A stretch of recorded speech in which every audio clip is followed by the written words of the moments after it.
Good morning, Uganda. Welcome to this wonderful, great, cold Wednesday morning, 6 minutes past 7 a.m. My name is Philomena Mastiko. Well, I don't know if it's a great morning, but I am hoping that if it's not for you, at least as the day progresses, things could be way better as we go by. And yes, a lot again is happening. Yesterday we did have a very special sitting in Parliament where we did see our different members of Parliament coming to pay their last respects to the fallen minister, that is of course the late Charles Ngola. Lots of them had quite interesting and amazing things to say about the late, and also we know that he's going to be accorded a state burial, and of course we know that today there'll be an official funeral service that is going to be held in his honor. Lots of arrangements are of course in plan until when he's put to his final resting place back at his home district. Well, that and many more meant to be coming in for you this morning, but also I am joined by Robert. I have Mollen with me, and of course Felix. Well, Felix, good morning. Good morning, Phil. How are you? I'm all right. I'm lovely. How are you doing? Is it a beautiful morning? Say. Yes, it is. Do you like the shows in this morning? Yes, I do. But of course, probably for us, we must take an apology for our viewers that we took some time to get on air. We had a technical glitch.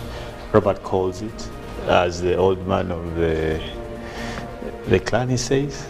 So clearly, but we are back on air, and we believe and trust that that didn't affect much of our people. But the rains lately, I don't know if you're keen to have listened to what Mollen said. Did she talk about rain this morning, yesterday? I kept on wanting to. The next time I'm going to ask Mollen to be very specific and say probably, Robert, Felix, it will rain tomorrow and it will be this much, because I think going forward we need some alerts that are quite specific, because it started raining at about 2 or so a.m. in the morning up till right now, and you can imagine how it's going to be hard for many people to get into the township and also to execute business amidst this rain. Deliberately, that also comes with a lot of traffic jam. But something for me that did catch my eye that has been in the domain of news is, if you noticed at the coronation of King Charles, there were people holding placards saying, "You're not my king." Yes. And people are contesting his... I did see some of them even coming to some altercations with the police as they're trying to make their way. Big one. Yeah. And this whole thing about South Africa, the Black Diamond, have you... Okay, I'm like, they stole a diamond from... I'm like, whoa, what is not happening? So as clearly the world is not also sitting down, they're not letting the drama pass by them. But back home here, lots of things are happening. Yesterday we also saw, I think was it the other day when you saw the Charles Peter Maiga coming out to give a speech. And I like his comment that he made about 2 things. Yes. One was the health of the king. Consistently people have been murmuring about his health and what. And I like how brave his comrade is. You see, if Ugandans, you let them swear you in, sometimes you'll be boxed in by every Tom, Dick and Harry. So I think leaders need to have a thin skin like OHT or Charles Peter Maiga. For me, I think unfortunately today is a crash day, you say, but I wish I would transfer my crash you wish we would bring the Monday to the Wednesday. Absolutely, because of the 10 years he has accomplished. Amidst all challenges, I remember one time there was one of the sisters to the king wanted to slap him. I don't know if you watched that video. No, and the king had to jump out of his seat and hold the sister. It was on a birthday celebration. But you can imagine having gone through all these other things, the social media bashing, people have attacked him. But guess what? The guy has stayed composed. I remember I was talking to one of my colleagues and told them that kind of job I don't want. I would have quit probably a long time ago, because if you're not good at taking attacks and all that. But he has fought and he has done what he has done. They say he's one of the best katikiros we have ever had in Uganda. We hope that the stance stays the same. Well, there you go. Mollen, good morning. How are you doing? Happy Wednesday or Women Crush Wednesday? Well, I hope it turns out to be a happy one. But for now, well, thanks for the wishes and good morning to our viewers as well. It is quite an interesting one, starting off quite chilly and rainy, and usually that's not a good way to start the day. But there are also some Ugandans that actually like it that way, because these rains, while they might be disruptive to certain areas in the country, there are those that are looking forward to them. So it could be bad news or good news to someone else. But also what is bad is that we continue to see more extremes in terms of floods. Just Nyonyintono as well did report a lot of destruction that was caused by the heavy rainfall and the floods that happened in Nyonyintono district. And so far about 10 homes that were also affected, and a lot of people are now on the edge after some of the rivers are also busting their banks. Same situation in southwestern Uganda, and this started also earlier this week. Over the weekend we've been talking about some of those areas, but May is turning out to actually have a lot of effects in terms of heavy rains. We're also looking at, of course, most of it being associated with flooding. So the advice is that people that are living in low-lying areas, it is time that you could start preparing for the possibility of that. And especially for homes, if you're able to clear your drainage channels around the home, please do that. Especially areas that are around mountains, please make sure that you have ways where if running water is coming from the mountains, it's able to at least get past your home, at least a way to secure yourself. And well, Felix was asking earlier if we did give this forecast. I think every day, maybe Felix particularly needs specific examples and forecasts. I don't know, but this I'll have to table it to him and be like, you know what, you want this specific forecast at a specific time, there is an arrangement. I hope I hope that comes through. But also what is interesting is when he talked about the coronation of King Charles, there is an elephant in the room that I think a lot of people in the media maybe are not addressing, or no one wants to talk about it, especially some of us who are in the Commonwealth. There was more attention drawn to Harry and Meghan's wedding than the attention that was given to the coronation of King Charles. And seeing the placards and everything that was happening with that coronation, there is a possibility that we could be looking at a future Britain where they are actually choosing who is their leader, not by succession. And I'm telling you, if it were up to them to choose who becomes the leader of the Great Britain, I don't know that it would be a royal succession, considering the whole division that has been going on with the palace itself. But also I think the crown has reached a level where they no longer have total control of Britain or even the Commonwealth, which is why you're seeing a lot of those differences that are coming up now. And we also believe that Harry and Meghan coming together was a diversity in society, but that went away. So you're looking at also a divided Britain that was never united for the cause they thought would unite them, with Harry and Meghan leading. So it's really going to be quite hard for them to really get people on the same page. Well, this is really quite interesting. But also in other news, the Ministry of Health has come out to actually announce that the new wave of flu that people have been talking about and cough, it's not actually another wave of COVID-19, because people have been trying to say something along those lines. But it says, no, it could be ordinary flu, it could be ordinary cough, but at least what they're certain of is not COVID-19. And I remember, Robert, you talking about this yesterday, and people were worried to the feet. Are we having another wave of COVID-19? Well, good morning, Robert. A lovely morning to you, the team, and everybody watching us this cold Wednesday. Well, you've talked about coronation of King Charles, but people, we must face reality. Monarchies all over the world are going through a trying time. All over the world. It seems people's perception and how they look at monarchies doing things, they're moving away from that. I don't believe that there is any kingdom that is as powerful today as it was 4 or 5 decades back.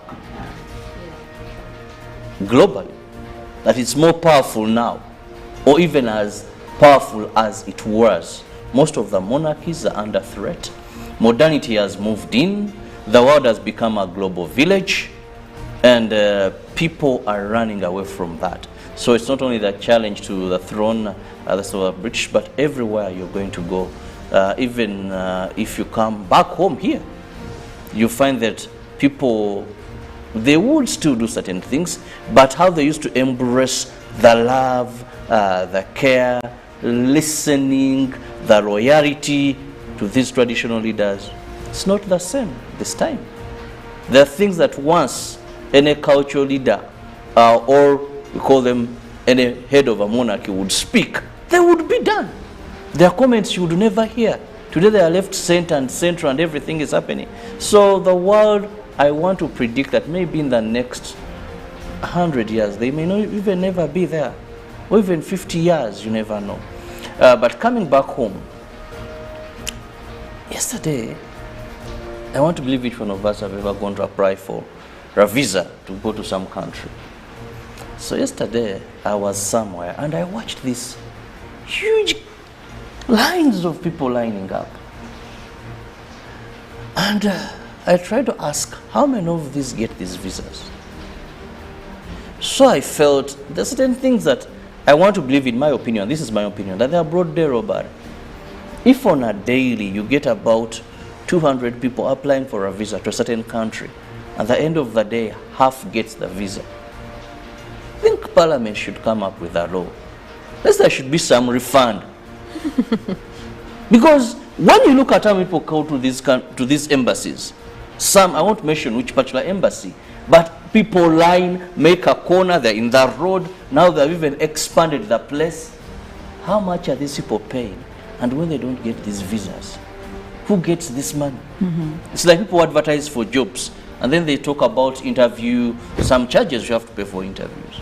And some will go as 100 or what. Someone fails, nothing is taken, you fail the interview. I feel there should be something. Then finally, you guys, what is happening in health is also, we'll have senior doctors, they go on strike.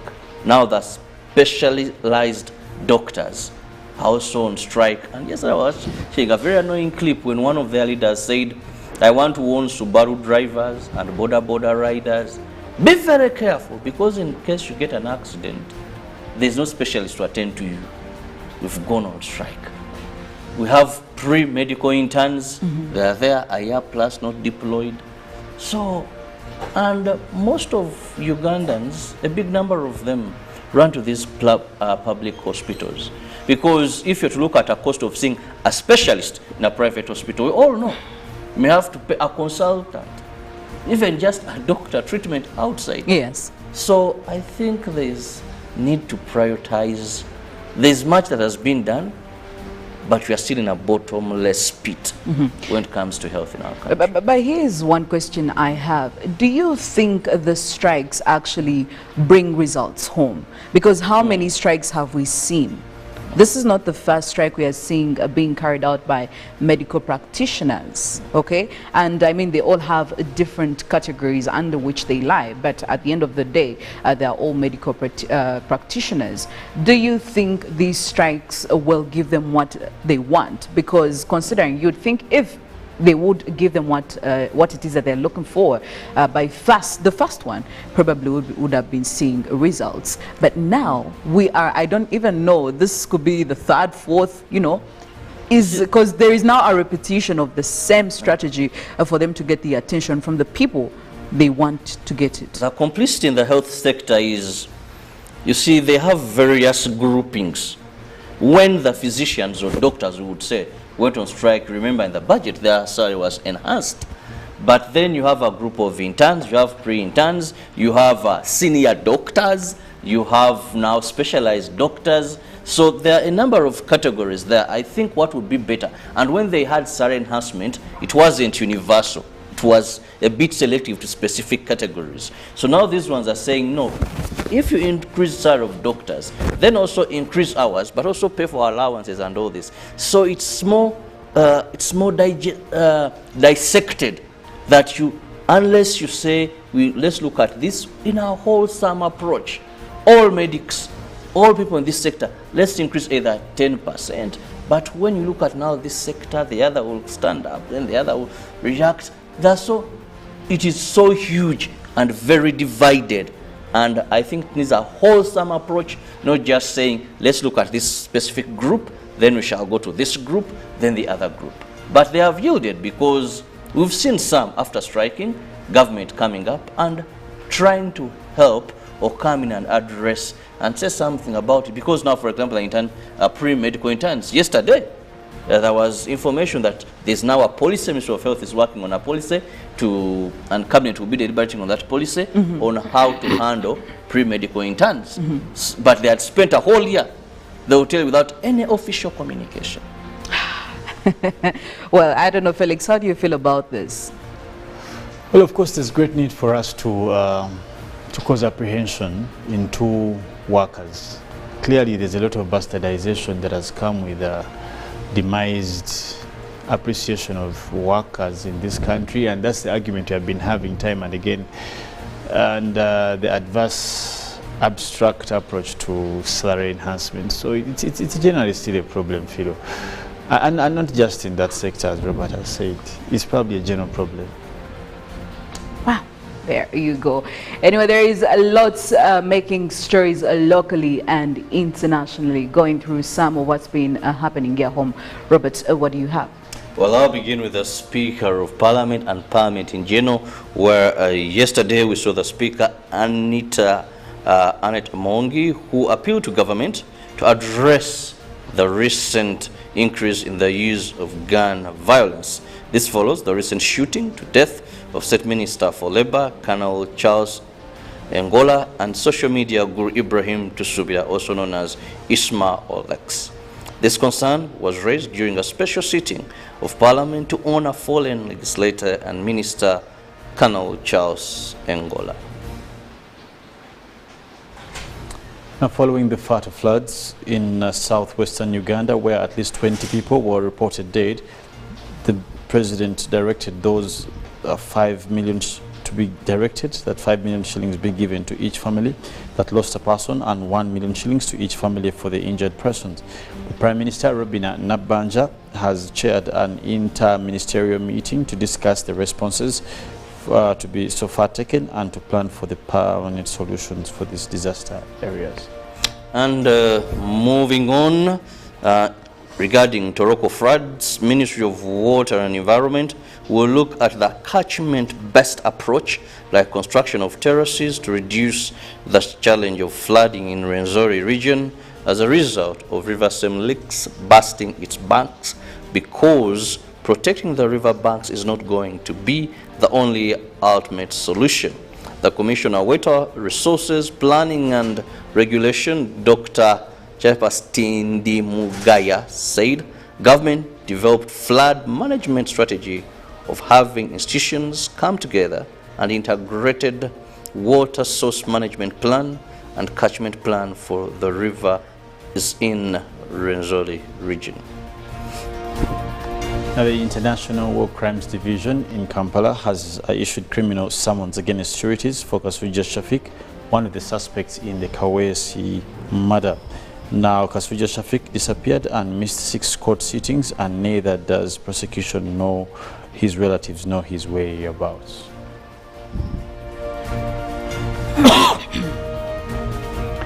But looking at the international stories, a jury in a civil case has found former President Donald Trump sexually abused a magazine columnist in a New York department store in the 1990s. But Mr. Trump was found not liable for raping Agent Carroll in the dressing room of Baghdad Goodman. The jury also found Mr. Trump liable for defamation for calling the writer's accusations a hoax and a lie. It is the first time Mr. Trump has been found legally responsible for a sexual assault. The Manhattan jury ordered Mr. Trump to pay her about $5 million in damages. The jury of 6 men and 3 women reached their decision after less than 3 hours of deliberations on Tuesday. Today, the world finally knows the truth, Ms. Carroll said in a written statement following the verdict. This victory is not just for me, but for every woman who has suffered because she was not believed.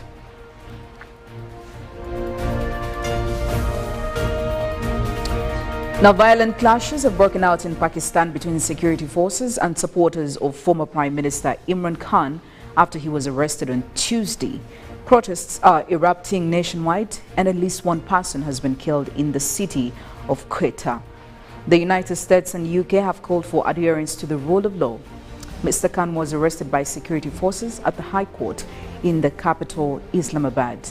Dramatic footage showed dozens of officers arriving and detaining the 70-year-old who was bundled into a vehicle and driven away. He was appearing in court on charges of corruption, which he says are politically motivated. Mobile data services in the country were suspended on the instructions of the Interior Ministry on Friday as protests grew, and many of them taking place in front of army compounds.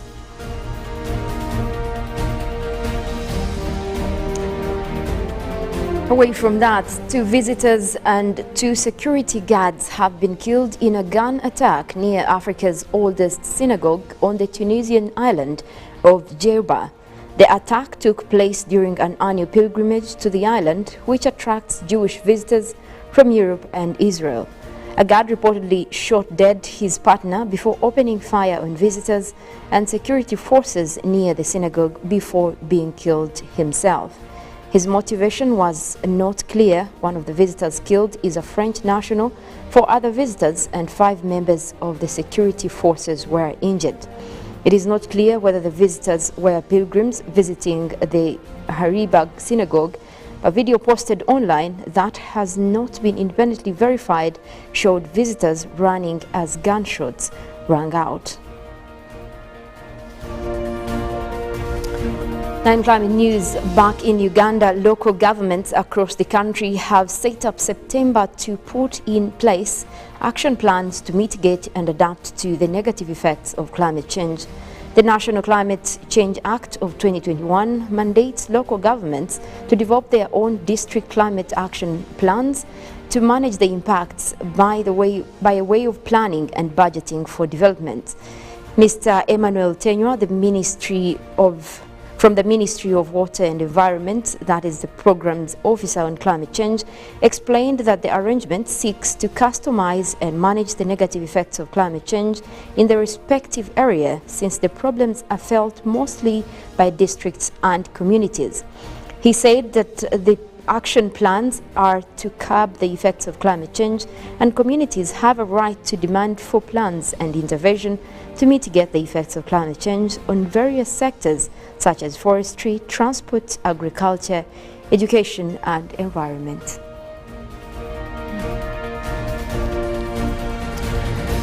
Well, still more big stories coming in from our dailies. The Daily Monitor. What's the big story, Felix?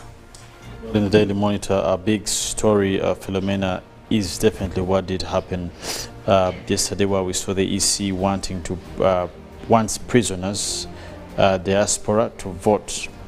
Okay, at least that's a move that they want to add into the local jurisdictions. This would be very interesting. How so? Prisoners. You wonder who they'll vote for. Now, security probes called made near Ichuli's home, and government to create body to regulate veterinary medicine and food. Now, Monitor story changes life of 7-year-old and wins breadwinner as well. The best exam questions for English, mathematics and science. And are you using the right cement? Big question for some of you who are in construction business. Grab yourself the Daily Monitor to find out more in all those stories, and well, you let us know what you think about all of it. And of course, as we go on, we'll be sharing with you some more coming in from our dailies. But for now, I know that Robert, health has become health. People are scared. Okay, the flu, the cough. What do you have to say to a scared Ugandan right now? You need to be alive. Uganda, we have so many interesting stories. You can't afford to miss the happenings. You need to be alive to see prisoners vote. So this is the remedy. Hallelujah, tamarind. Hallelujah, ginger tea. This will boost your immune system so that you live longer. You don't fall sick often, and you never know. Some light sickness can take you. So better boost your body's ability to fight off diseases by using these products. It's just 1,500, any of the flavors, any retail shop, any supermarket, and I guarantee you, you'll enjoy life to the fullest. Well, the Daily Nation, big story still coming in on the Citizen. KEMSA caught up in new 4 billion Kenyan shillings scandal, and church on trial. State starts clampdown on preachers, and police bullet cuts short life of a girl heading back to school. And of course, Jubilee Wars, Kiga cancels Uhuru's meeting. Now, a faction allied to President Ruto suspends a special delegates convention called by rival group allied to former president. And in the education, schools reopen to empty coffers on withheld cash. Well, switching to the Citizen, mid-sized banks Q1 profits jump 126 PC, and giving you some of the profits of some of the mid-sized banks in 2023 first quarter. And as the SADC resolves to send troops to the Democratic Republic of Congo. Now, why measles cases spiked in the past year? 300 life sentences over heroin, bank haul.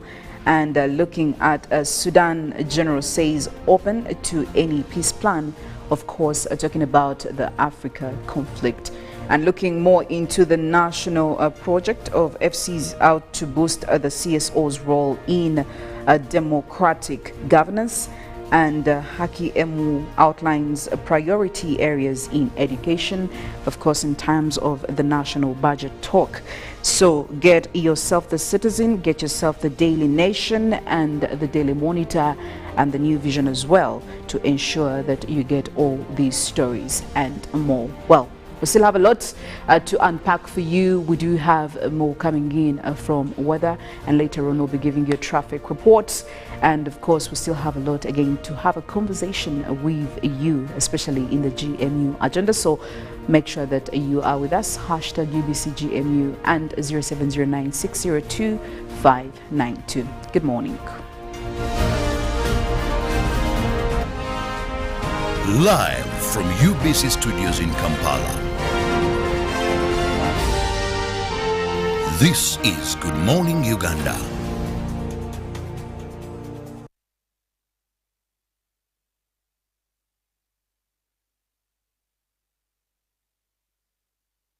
When you talk about our motherland Uganda, the pearl of Africa, you cannot fail to smile because of the smile that fills the faces of the citizens. Our nice good weather and nature that sustains us all, that enables us all to continue each in their own way, because we are all different even according to each individual's work. But what joins us to become one person is the sweetness from the flavored drink Hallelujah Ginger Tea drink and Hallelujah Tamarind drink. The flavor that quenches your thirst while at the same time treating and healing your body, because it is 100% natural. Enjoy the drink that has got the tamarind juice in it. Made by Hallelujah Reflexology, Healthy Solutions and Nutritional Research Center Limited. Get yourself a bottle of Hallelujah from all shops around.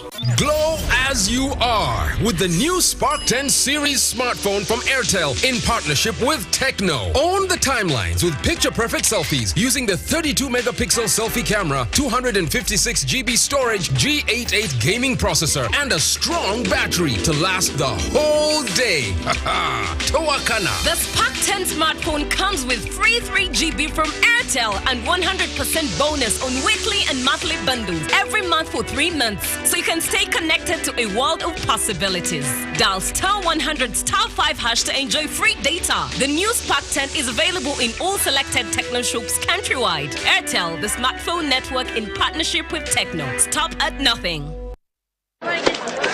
Juko. Yo. Check the shopping, man. What's your secret? Haven't you heard of the parish development model PDM? Yes, I did, but I thought it was just a talk. No, it is real. I and a few friends together formed a circle, accessed money from the PDM, invested in a poultry project, and now things are moving. Juko, I thought I was one of your friends. You are. But you left me behind. I didn't leave you in poverty. What you do, just visit your LC2 chairperson and your parish chief and start the process of economic transformation. Just like that. The parish development model is an initiative from the government of Uganda through the Ministry of Local Government designed to transform all lives of Ugandans for the better. PDM, my parish, my development, my life. Pick of the day on UBC. Objective and non-partisan. Honorable Minister, there were a number of points. I want to start with you. Straight from the hearts of open-minded men and women. Money tends to move faster at night. So when people are not counting, don't take it for granted. Candid and authentic. Because Uganda is not Thailand. That's not correct, and we should stop that kind of mentality. So what I'm saying is that's a trick question. Don't answer. I'm not getting into that. I'm not getting into that. Tell him you speak low. I think that's where we are beginning to have a problem. Was brought to you by Gatawo with MTN Momo Advance. Momo Advance tops up your Momo to complete your transactions. Dial *165*5*3# to apply.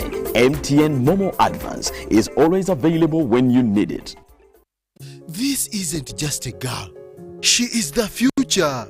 This is a teacher, a doctor, a community leader, our future president. This is our family's pride. This is my friend.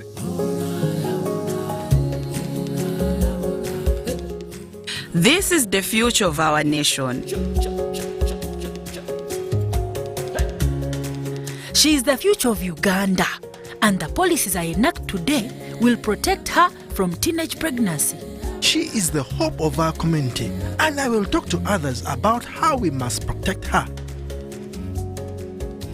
She is our family's pride, and I will protect her from child marriage and talk to her about the dangers of teenage pregnancy.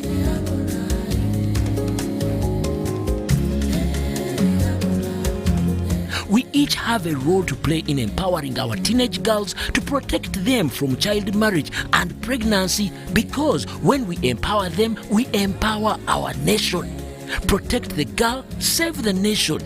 Their support meant so much to me. I stayed focused and was protected from child marriage and teenage pregnancy.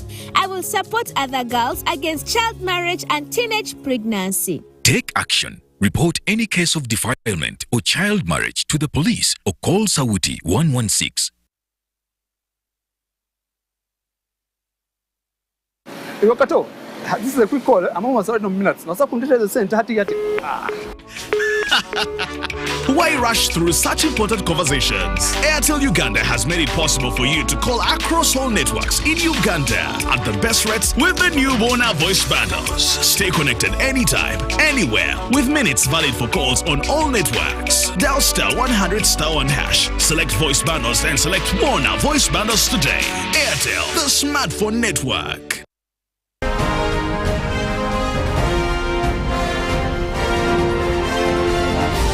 This is Good Morning Uganda.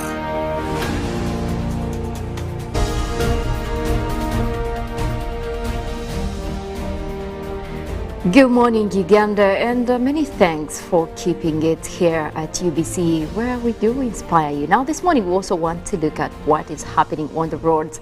I know, it is raining, and of course, that gets us into terrible situations when it comes to traffic. Like we usually put it here, it seems like those two are kind of related or directly proportional, I would put it. But we're going to look at some of the roads off the northern bypass. If you're using some of those routes to get into town, what you could be looking at the area around Kalere. If you're coming in from Kalere side, that's quite clear traffic for you off the roundabout, and that goes up to the roundabout in Mulago, where you do have a little bit of traffic that builds up, but just just a short distance over there. And also if you're considering using that is off Waise, there are 2 roads over there. Sapolo Kagwa Road also looks to be quite okay to use, although you have a little bit of traffic just off the roundabout from the northern bypass. But then again, as you know, you reach some of the joining roads over there, Chan Street, you do start to get clear traffic, and that goes all the way joining into Makere Hill Road. So that is how it looks like over there. But also if you're going to from Waise using Bombo Road, that looks to be quite clear as well, indicated by the green lines, especially also for just a small distance after the roundabout. So you have clear traffic also that goes all the way up to Wandigea, where again we start to see more traffic that does build up. But also looking again at the roundabouts on Mulago, both roads leading there, that is from Kalere, but also that is Gayaza Road, looking at from Waise using Bombo Road. Now the roundabout over there is where we have a bit of traffic building up, and of course that also adds to the traffic that is coming in from Chira Road. So that is one to also look out for. Binaisa Road also having quite a lot of traffic for this morning just towards the roundabout, so that is one that you might want to actually consider as you head into town. But otherwise, continuing with Bombo Road, it looks quite okay for this morning, and that all goes all the way up to joining into Kampala Road. But again, you look at some of the roads that do have a bit of traffic for this morning. Binaisa Road is one of them. We're also looking at adjoining roads over there, that is from Makere Hill Road. You look at Kira Road also joining in. Some of those actually having clearing traffic, like Haji Musa Kawere Road, that also has clearing traffic that goes all the way to join into that is Bombo Road as well. So that is one that you might want to consider.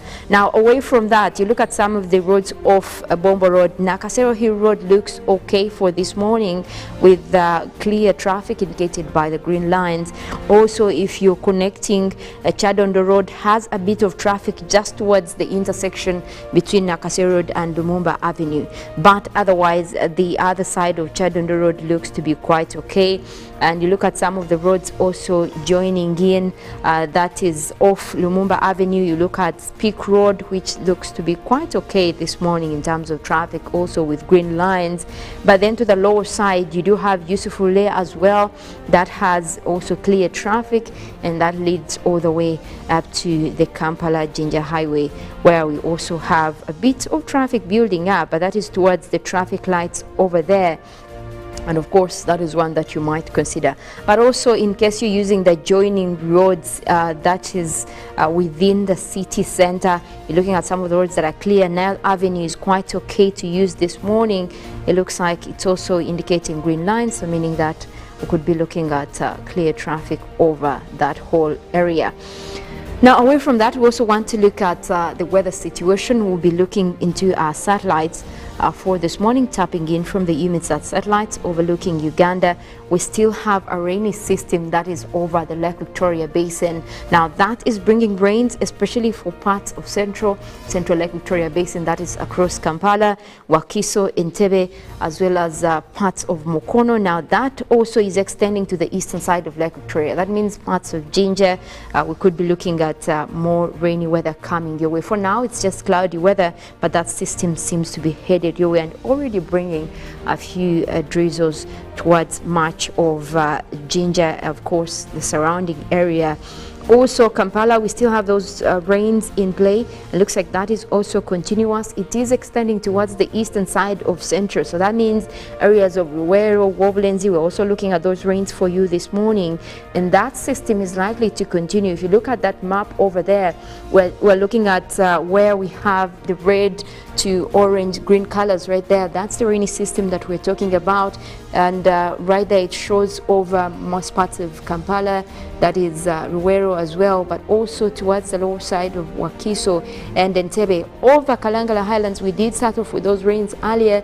That system is still in place, meaning that it will still be bringing in more rains as the morning progresses. Now, another thing to notice is that this is moving westwards, so it means that we could be developing wet weather activities also for the western parts of Lake Victoria. So we're looking at Masaka, we're looking at Rengo, Sembabule. Right now we're having cloudy weather, but we do expect that as that system moves westwards, it will be bringing rains over there. And of course, now we're also taking in the southwestern part of the country where we're seeing mostly cloudy weather. That is across areas of Mbarara, Birizi, Uganda. We're also looking at the lower side of Kabale Highlands, Kanungu over there, already dealing with cloudy weather indicated by the blue colors right there.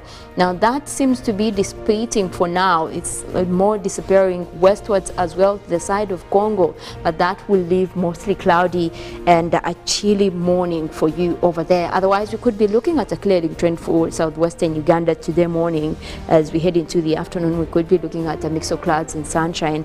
Same goes as well for the northern side of Rwenzori. So that is where we do have a bit of cloudy weather for now, also towards Kasese, but looks like that is also moving away, fading away, meaning that it will clear for a mix of clouds and sunshine over there. Also, you look at Fort Portal right now, dealing with mostly intervals of sunny and cloudy conditions.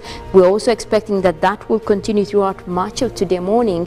We're also tracking mostly a system that is building up for midwestern Uganda. We're talking about Hoima, and that extends all the way up to areas of Chiboga as well. Masindi, Bulisa, we're looking at mostly cloudy weather for you this morning. That is also dissipating, meaning that we could be looking at another mostly intervals of sunny and cloudy conditions for this morning. But again, we do expect that over this area we will develop wet weather activities later on as the evening continues, mostly in the evening hours. And again, starting off with pretty sunny morning for northern Uganda as well as the Karamoja region. That is indicated by the open gray colors right there, and that takes in areas of Arua, Yumbe, all the way towards Muru, Gulu, Ketgum, Padel. We're looking at similar weather still experienced for Kotido, Moroto, and that goes as well to eastern Uganda. So Soroti, Palisa, we're also starting off with mostly sunny weather for you, and also parts of eastern Uganda where we're dealing with mostly cloudy weather. Kamuli over there, we are still looking at mostly cloudy weather, and most of that will be developing into wet weather activities for later as the morning progresses. That means that even as we cross over into the afternoon, the areas that we expect to be having rains is most especially the Lake Victoria Basin, both to the eastern side, the central part of Lake Victoria. That will also be extending up to central Uganda, especially the eastern side. That is talking about Nakasongola, Ruwero. You look at areas of Chiboga as well. Midwestern Uganda, we might be picking up more in terms of wet weather activities for this morning. And of course, those are going to be associated with cold weather for this morning, especially the areas that are already receiving rains and cloudy weather. Otherwise, it continues to be quite warm for eastern Uganda as well as the Karamoja region. We expect that it will get warmer in the afternoon as mostly sunny weather is expected to prevail over that area. Still, that goes for northern Uganda as well as the northwestern part of the country.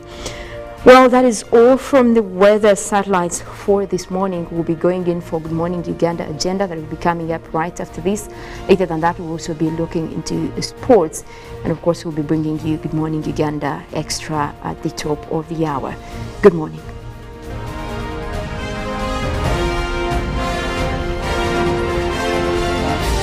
This is Good Morning Uganda.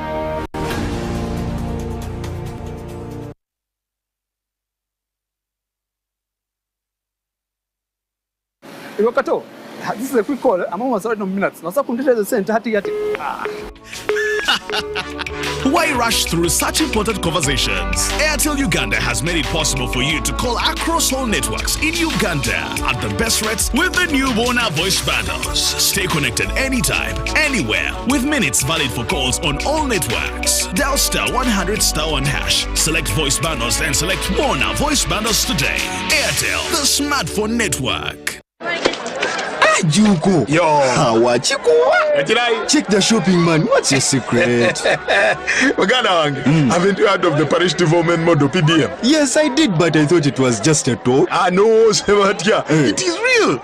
I and a few friends together formed a circle, accessed money from the PDM, invested in a poultry project, and now things are moving. Joko, I thought I was one of your friends. You are. But you left me behind. I didn't leave you in poverty. What you do, just visit your LC2 chairperson and your parish chief, and start the process of economic transformation. Just like that. The parish development model is an initiative from the government of Uganda through the Ministry of Local Government designed to transform all lives of Ugandans for the better.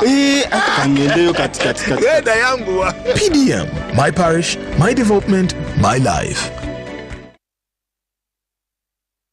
Jerry con.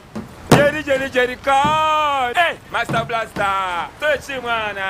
Bang Jerry con with muscle. Those ones who say go for you only. Mundava. Best group is I teach you. When I go with the muscari, because of the cover that is very far. Is you serious? It's just you. What? Yeah? You stay put on it. Add kilometers to your legs. And you get your sugar. We buy meat from Umaru. And Umaru refuse to give you enough meat. Mama! Show him that they don't joke with you. Umaru, Jerry car. Okukakaluka n'okulungi kwetaagako omuntu akuyambako n'olwekyo tujja kukuteerawo embeera esaanidde osobole okukola ekisinga awamu teri kitulema.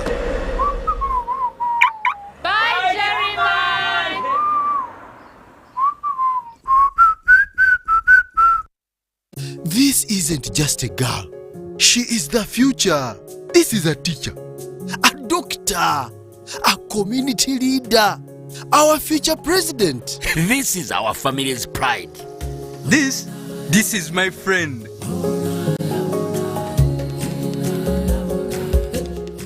This is the future of our nation.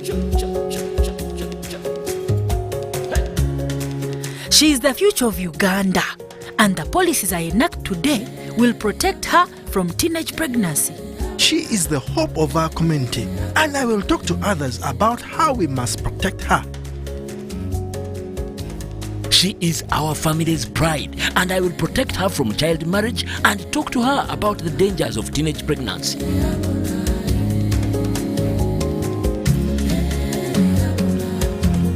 We each have a role to play in empowering our teenage girls to protect them from child marriage and pregnancy, because when we empower them, we empower our nation. Protect the girl, save the nation. Their support meant so much to me. I stayed focused and was protected from child marriage and teenage pregnancy. I will support other girls against child marriage and teenage pregnancy. Take action. Report any case of defilement or child marriage to the police or call Sauti 116.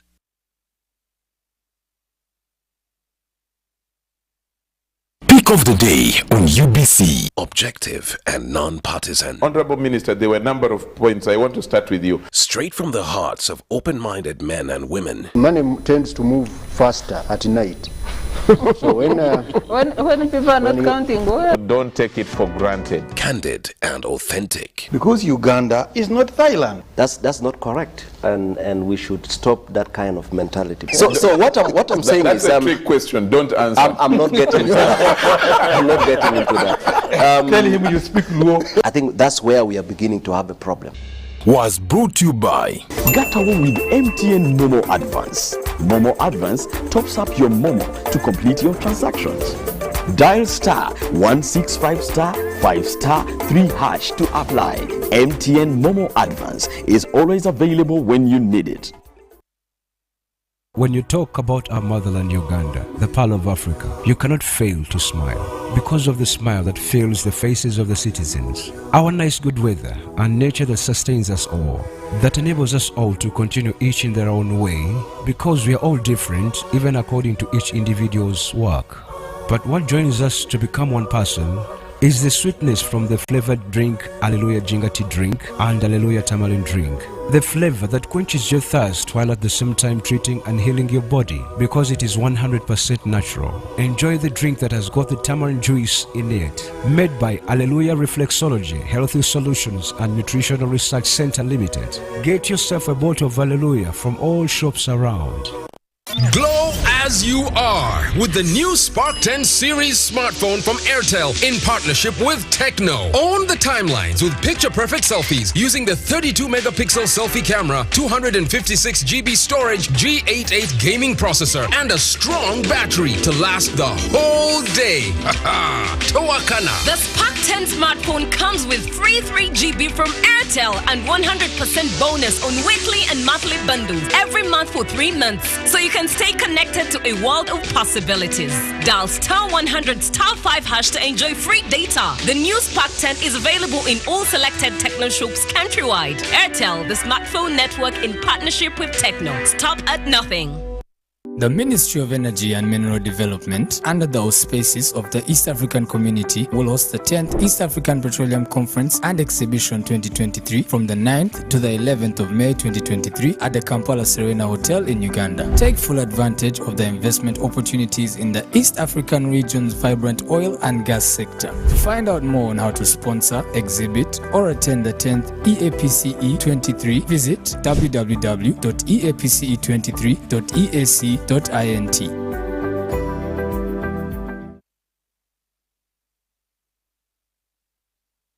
This isn't just a girl. She is the future. This is a teacher, a doctor, a community leader, our future president. This is our family's pride. This is my friend.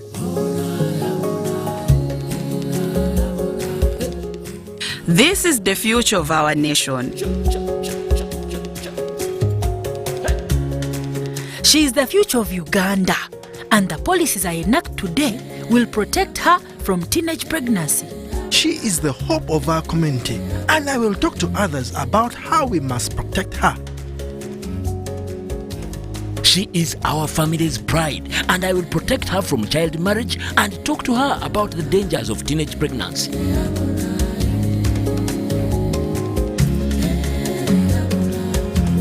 We each have a role to play in empowering our teenage girls to protect them from child marriage and pregnancy, because when we empower them, we empower our nation. Protect the girl, save the nation. Their support meant so much to me. I stayed focused and was protected from child marriage and teenage pregnancy. I will support other girls against child marriage and teenage pregnancy. Take action. Report any case of defilement or child marriage to the police or call Sawuti 116.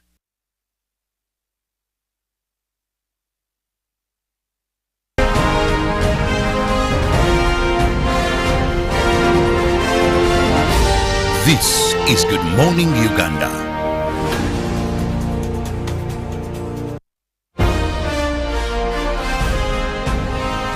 Live from Now Avenue in UBC Studios. This is Good Morning Uganda.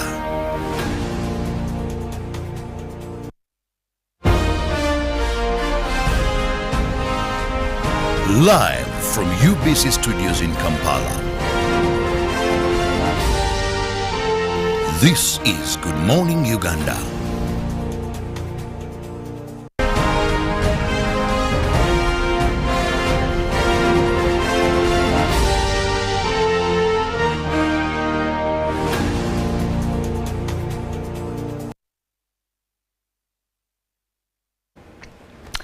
Good morning, Uganda. It is 8 a.m., the 10th of May 2023, Wednesday. My name is Philomena Mastiko. Welcome here to another segment on UBC TV, where we get to have conversations that really matter and account when it comes to development, economically, politically, and socially. Well, this morning, our discussions will be revolving around infrastructure, especially here in our country. And infrastructure, we want to zero down on our roads, the nature of the roads that we have in the country, the longevity and the processes. Maybe some of them could be technical, I don't know, but our wonderful guest here will be taking us through some of these things. The intention is to break it down to the lowest level so that anybody and everybody can understand what it is that we are talking about. Well, This morning, I am happy to be joined by Mr. Alan Sempewa. Thank you so much for joining us, and I'm very glad to have you here. Thank you. Thank you. Well, Alan here is in charge of the media relations concerning Uganda National Roads Authority. And again, you know, we cannot have very insightful conversations about our road structures here in Uganda without having to involve an authority like UNRA, because, well, I know he will be taking us through its mandate, but at least when I talk about roads and I talk about UNRA, you know the relationship between the two. And I would urge you to be part of these conversations, or, you know, any questions, your opinions, your thoughts, your 2 cents, you can share them with us. Make use of our social media platforms, Twitter, #UBCGMU, and our WhatsApp number 0709 602 592. Let us know what we are talking about. Well, what you're thinking about, depending on what we are talking about. But Alan, to just get straight into it, UNRA, maybe you could start with what is the mandate of UNRA, and maybe later on we'll be getting into the larger discussions. Thank you very much, and good morning once again. UNRA is a semi-autonomous body established by an act of parliament, and its mandate is to maintain, develop, and manage the national road network. We have a network of about 21,000 kilometers spread across the country, and that's the network we manage or maintain, rehabilitate, develop, but also we offer supervisory services to the government of Uganda on matters pertaining roads in the country. So in summary, that's our mandate as an authority of government. Maintain, develop, and rehabilitate. Yes. Very, very key things. Now, in the recent weeks, again, we saw something that was not exactly appealing to the eye, especially that I like how you're smiling about it. And the road connecting from Kabale to Chisoro, we saw part of the road that had quite a lot of damage done to it. And again, we don't want to assume that this is something that is going to happen to all the roads, but I will tell you, one of the questions that we have all over the place is that how safe are our roads, especially the roads when it comes to these hilly areas where we know that when we have extreme weather events like heavy rainfalls that we have experienced in the last couple of weeks, how safe are our roads? Yes. Thank you very much. I would like to say that we have a very good road network that is safe. And I could say actually that this is of course visible in the fact that we're able to actually connect from one area to another with almost no interruption or bottleneck. We're able to connect from one region to another, one district to another, or from border to border, as His Excellency the President prefers to say. However, we can't rule out points or sections of our road network that are sometimes affected by extreme weather conditions. You've cited ably an example of Kabale Kisoro, and mostly some of the roads in the Chigezi sub-region, but also in the eastern part of the country, in the Elgon areas, but even the Renzori areas. We've had landslides along Pundibujo Lamia Road and the areas of the eastern region, Mbale, Bududa, Manafa. Why that may be the case, I think our moving area is seen in how actually we respond to these bottlenecks when they actually occur. Do we sit back and hold our arms and wait for the weather to get stable? If it never gets stable, because it's a season. So I think our strength then is seen in how quickly we respond to ensure that these critical parts of our road network are not cut off from the rest of the country.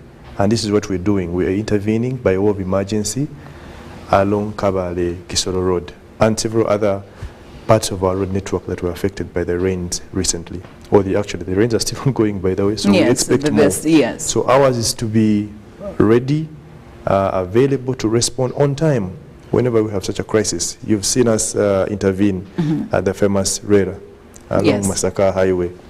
And very quickly, within 24 hours, or even less, that section is actually allowed to traffic. So that is how we should then measure our strength, the response time. Okay. Are we able to rehabilitate this network? Are we able to reconnect Ugandans back onto the road network so that they can proceed to their various destinations? Because these emergencies happen world over. So, but the test is in the response time. Yeah, and I believe with the response bit of this, you have dealt with it.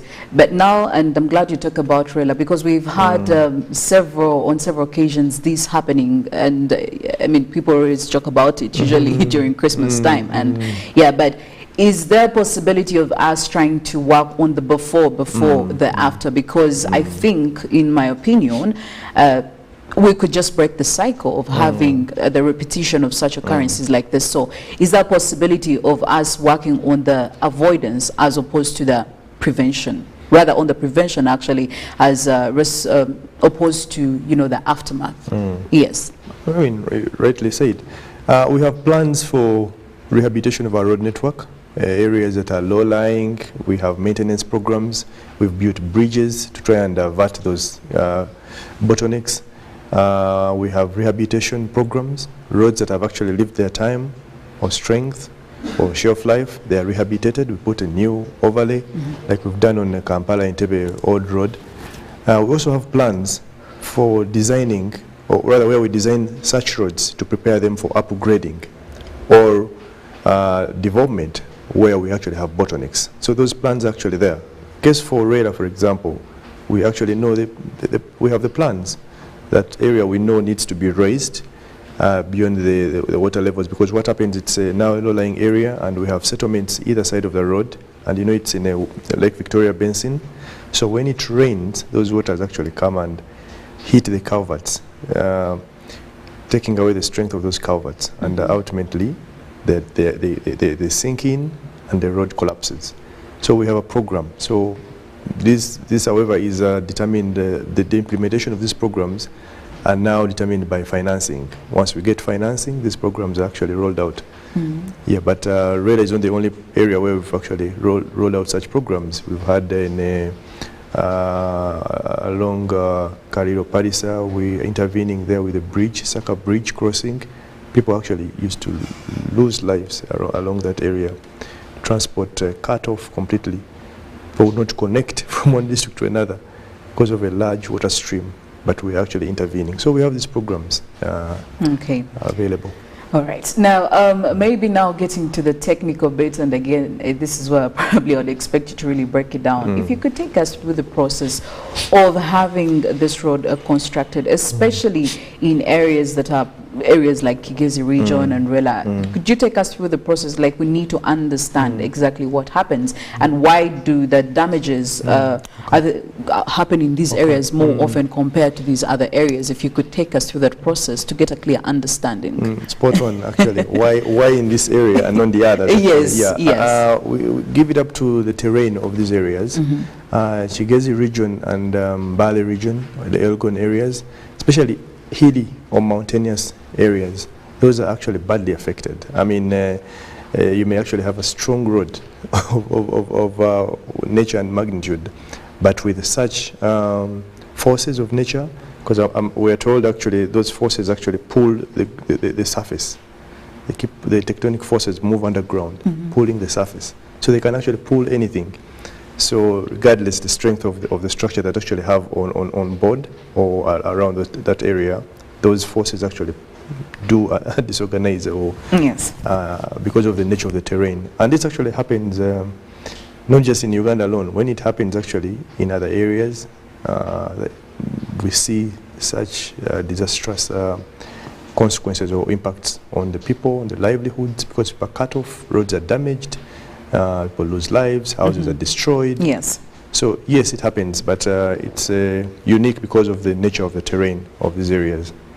But ours is to build roads that actually will test such weather shocks. And we've actually done so. We've actually tried. We rarely have these effects. And when they come, actually, they affect a section of the road. We're lucky that all roads are not damaged. But even for those sections that are actually damaged, we'd actually move in to restore these sections. Critical also is the Kabale Katuna. I think in 2018 we had a section also cut off from the road. We've since restored it, and we've not actually had major issues as yet, even when the shocks come in, the nature's shocks come in. We've had minimal interruptions on that road network. Okay. What's the longevity of some of these roads, or these roads that you construct? What time are you looking at? Up to about 15 years. 15 years? Yes, 15 years, and then a road is due for rehabilitation. You see us come back on the road. 15 years rehabilitation. We get into now rehabilitation. Yes. Yeah. But also, if well maintained, can even take more years. What does it entail for you to maintain a road to actually last as long as you have anticipated for? It takes funding. You've heard of the statement that we develop but seldom maintain. Yes. So, but well, government keeps giving us money, financing the maintenance efforts. I've seen this financial year, government saying we will actually put efforts at maintenance of our roads so that they are kept in a longer shelf life. Okay, so during the maintenance, what exactly do you do? We, for example, the slashing, providing proper drainage facilities, ensuring that they're not clogged with the silt. Because if you don't desilt the culverts, the drainage systems, water actually gets itself on the road. And when water floods, it destroys the road surface. So this should be routine maintenance. We have in our mandate, we have a component for road maintenance.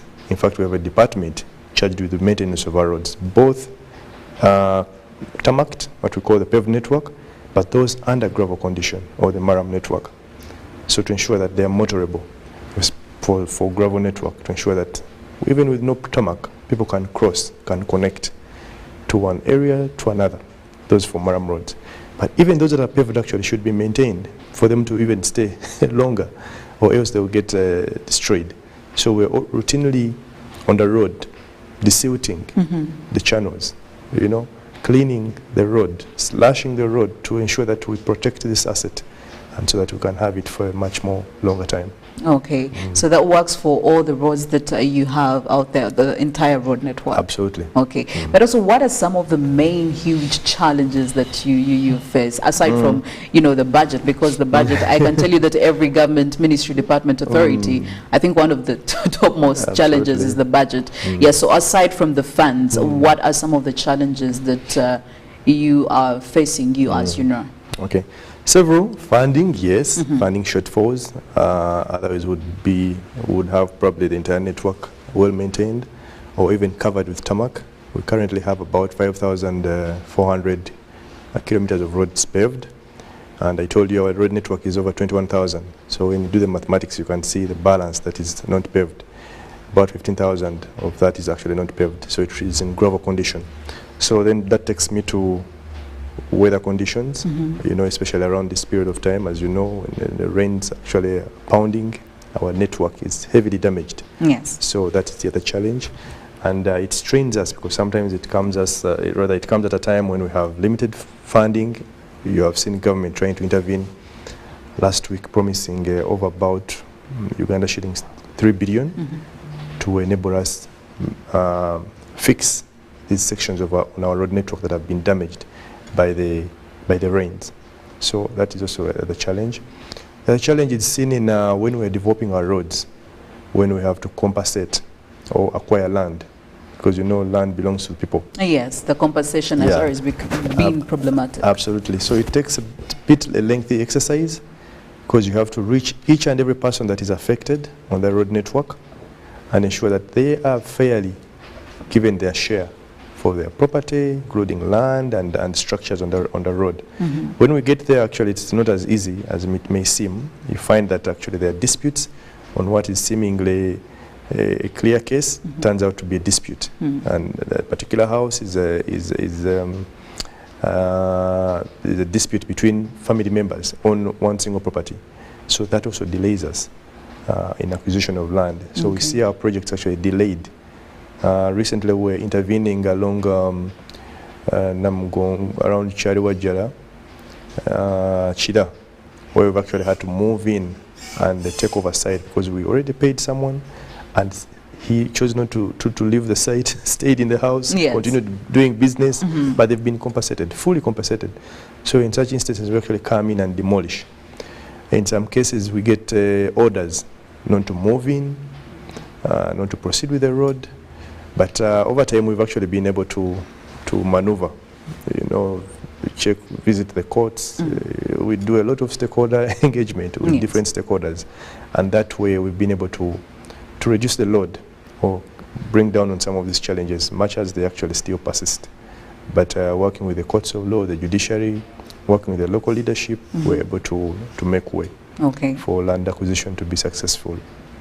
Well, we're talking about managing the road network in Uganda, developing, planning and rehabilitating of national roads.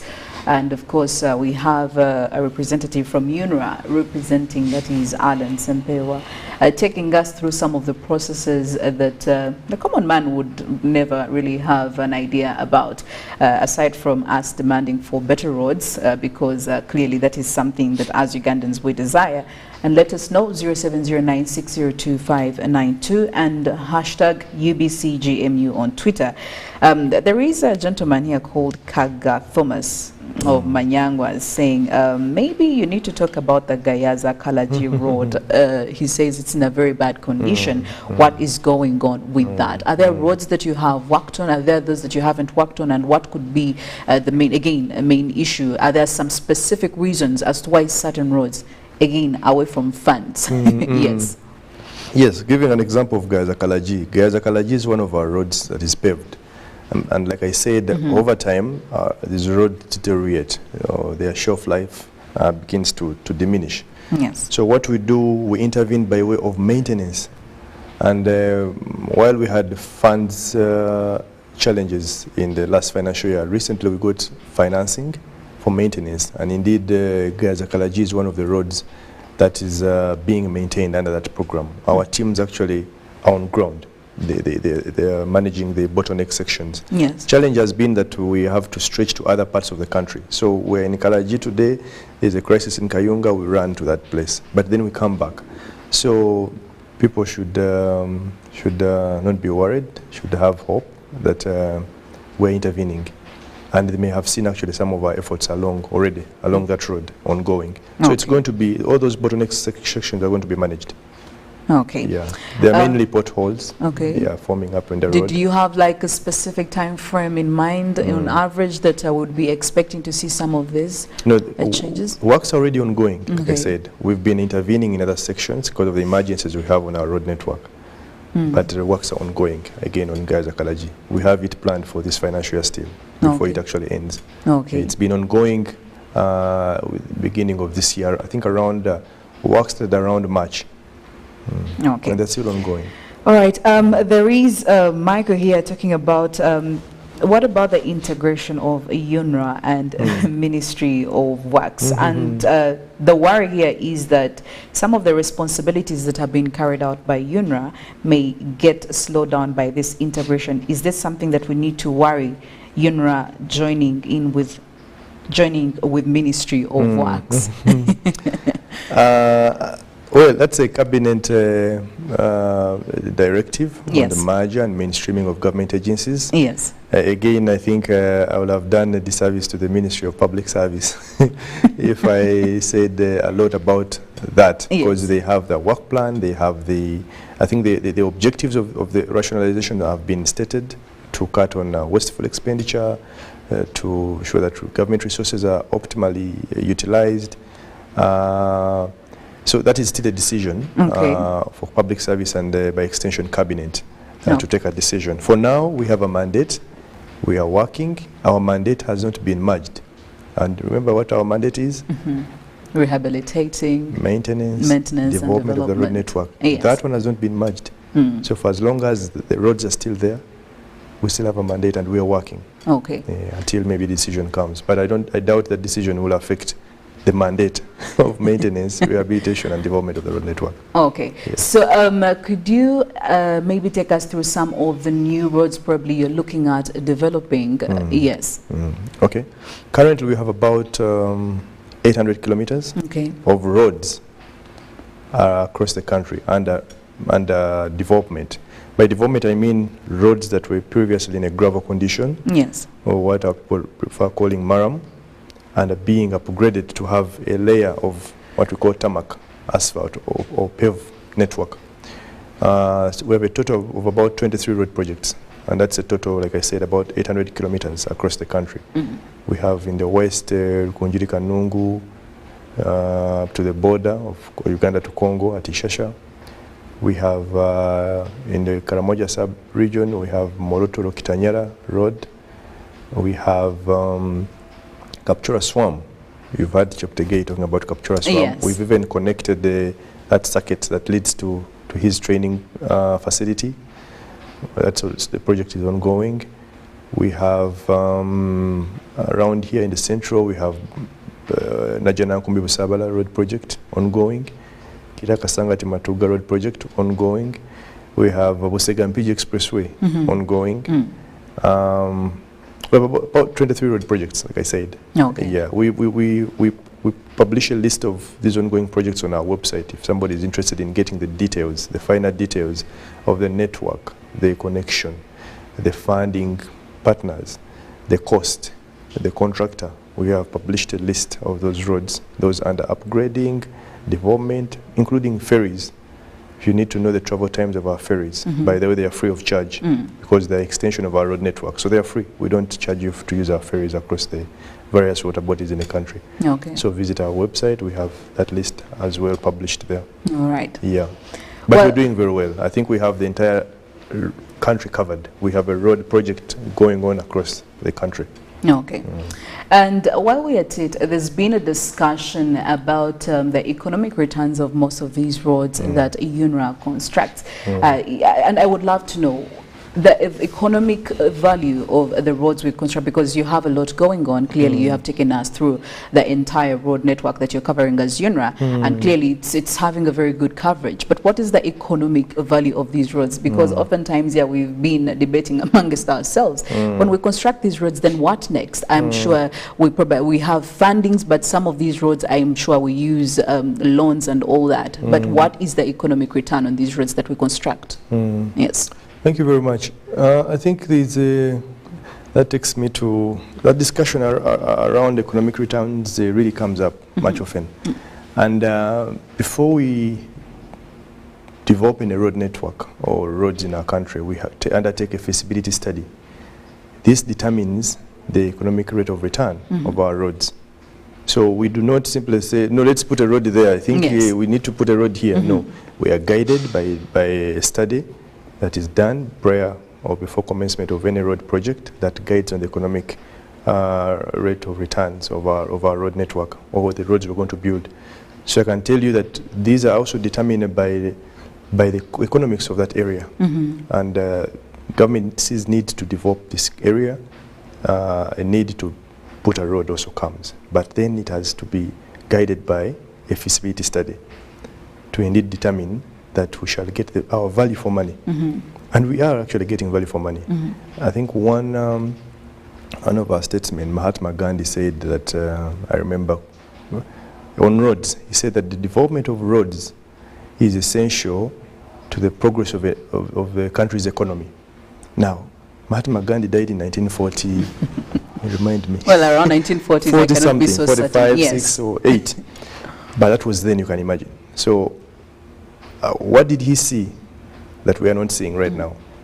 So, meaning that for road construction, for road infrastructure, there is actually value. It is the president who regularly talks about infrastructure development and speaks so highly about the value of infrastructure. In fact, one of the enablers of the growth of the economy is road infrastructure. Yes. And he says that you're all looking the time. at things like sustainability, you're looking at things that, yeah, indeed the economic value, yes. So these are one of the drivers of the economy.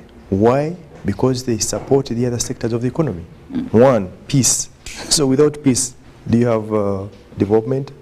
No, you can't grow. So that is value for money. When you build a road in a Gulu, Achoribu, Musingo, connecting us to the border with Southern Sudan, promoting peace and security, because previously those areas could not be accessed and we had trouble there. Our military could not access. when that is peace. Agriculture, you know, if you don't have a road in the places of Kabale, Kisoro, Minister was telling us the other day that hotels in town were already up in arms that the Irish is not coming. What is happening? Because the Irish in Kabale just way different. It's different. I mean, everybody from the usual Irish. Yes. So without that road, people won't see this very nice and tasty or delicious Irish in Kampala. In fact, the hotels will go up in arms for lack of that particular species of Irish. Now, that is agriculture. I mean, I can go about agriculture because you know our country, the backbone of the economy is agriculture, taking about over 25 or 30% of the economy. Agriculture, the communications sector. Okay, without that, you are not able to transport poles, power lines to any part of the country without a road. In fact, we see poles across the country now because people are able to access. Then also, the telecommunication companies are able to move because they can actually access. The other is market access. Now, without a road, you will not be able to access your market. Right now, we see when we put a ferry on Lake Victoria, connecting the people from the islands of Sigulu to the mainland Namayingo in eastern region, volumes of trade have actually gone up because previously people on the islands of Sigulu and Dore would not actually connect because they had no connection. It would take much longer time to come. But that ferry has a capacity of over 300 people. Always comes fully docked on the mainland Namayingo. So if you go there, you'll see the trade volumes actually. You will see the impact that ferry has actually done on the peoples of that area. Yes. So that is value for money. I could go on and on about these sectors of the economy, and you will see that road infrastructure, like indeed rightly guided by the President of the country, His Excellency President Yoweri Kaguta Museveni, is a critical enabler that drives all the other sectors of the economy. And that is why financing has been mainly going into the road infrastructure and its development. All right. There is a viewer here asking, why are roads as close as to the city center like Kololo having potholes, even when after a few months you see people filling some of them? And is there value for money in doing this? Why not do proper rehabilitation of some of these roads? City roads are under the mandate of the Kampala Capital City Authority. Yes. But I know there is a maintenance of roads, but also rehabilitation. So before you actually rehabilitate, you move in and maintain. So maybe that's what they are now doing, to maintain. And I believe they have plans. I've seen their plans listed. Construction of I think is that the famous road from Perere to Chitezi. You know, it was paved. There was a bit of tarmac on the road, and they would routinely come and maintain. Yet they actually have a major program for rehabilitation of that road, which they're going to do. So I would interest people in knowing the plans of the city. Maybe you'll invite the city authorities to come and take us through their programs for the maintenance and development of these roads in the city. Yes, you talk about that, and there is one Edwemu Junior who is asking, why do we have different roads under KCCA and under the UNRA jurisdiction? Why can't we have UNRA actually work on both? Because it seems to be a little bit more goal-oriented. But in other words, he wants to know, why can't UNRA, why is there a difference, and or why do we have several roads demarcated under KCCA and other roads under UNRA? First of all, I want to thank Mujuni for giving us an applause for our work ethic. Indeed, our teams are not sleeping. They are always out to do the job. However, that is enshrined in the laws of the country. So UNRA cannot take over a road because it's not mandated by law to take over that road. So in the laws, we have these various jurisdictions set out. Roads under Uganda National Roads Authority, roads under Ministry of Works and Transport. We have those under the district and local government authorities. So that is the jurisdiction, so the division of mandate as provided for in the law. So somebody needs now to apply maybe to the Ministry of Works seeking that this road is taken to this authority for reasons they may actually state. Okay. Yeah. And how long does it take on average for a road to be developed, like from the start towards the end? And again, what are some of the processes you go through? I have seen on several occasions UNRA team go to survey some of these roads. I mean, what is all of that? And on average, how long does it take for you to start on developing a road and for you to consider it a finished project?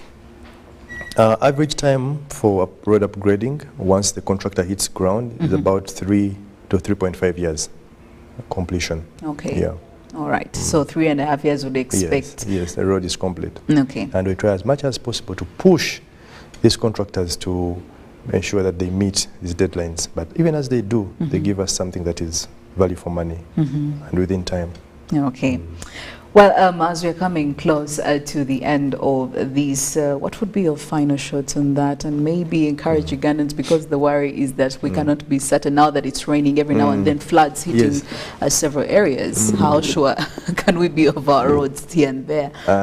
Yes, mine is to urge Ugandans to be vigilant during this time, especially the rainy season, to give us feedback as much as they can on our social platforms, call us, our telephone lines are on. Call us anytime, share feedback on areas that may be affected, by floods, washouts, and our teams. We have different teams set out in the different parts of the country, and these are on standby to intervene by way of emergency to restore these sections back to connectivity.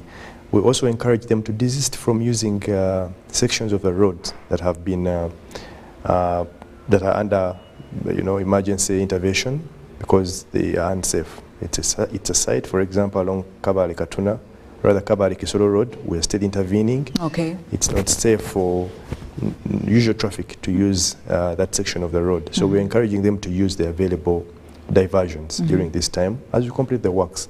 That also allows us to expedite the works and then open up the road.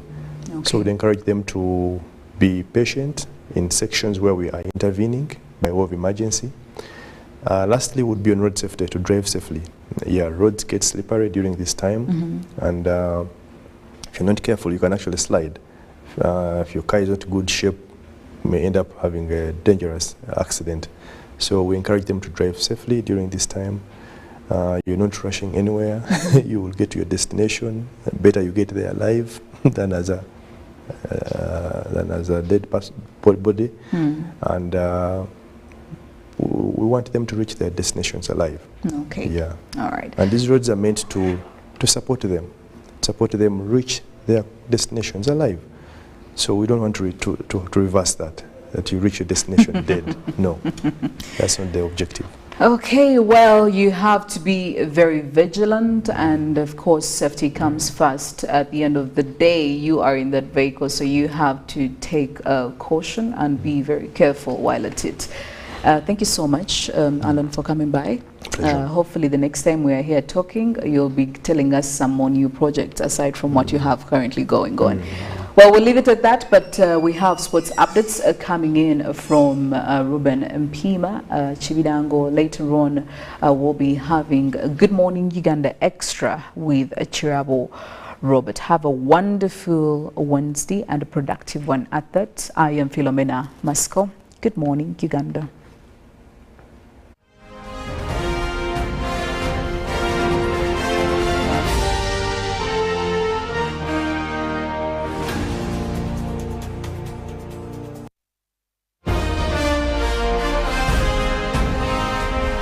Live from UBC Studios in Kampala. This is Good Morning Uganda. The Ministry of Energy and Mineral Development, under the auspices of the East African Community, will host the 10th East African Petroleum Conference and Exhibition 2023 from the 9th to the 11th of May 2023 at the Kampala Serena Hotel in Uganda. Take full advantage of the investment opportunities in the East African region's vibrant oil and gas sector. To find out more on how to sponsor, exhibit, or attend the 10th EAPCE 23, visit www.eapce23.eac.int. This isn't just a girl. She is the future. This is a teacher, a doctor, a community leader, our future president. This is our family's pride. This is my friend.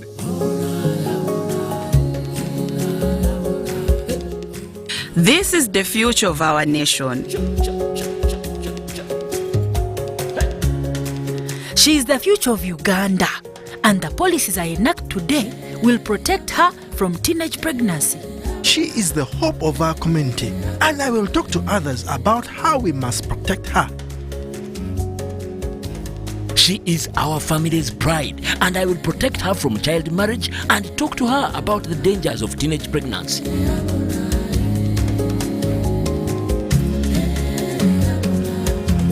We each have a role to play in empowering our teenage girls to protect them from child marriage and pregnancy, because when we empower them, we empower our nation.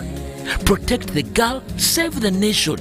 Their support meant so much to me. I stayed focused and was protected from child marriage and teenage pregnancy. I will support other girls against child marriage and teenage pregnancy. Take action.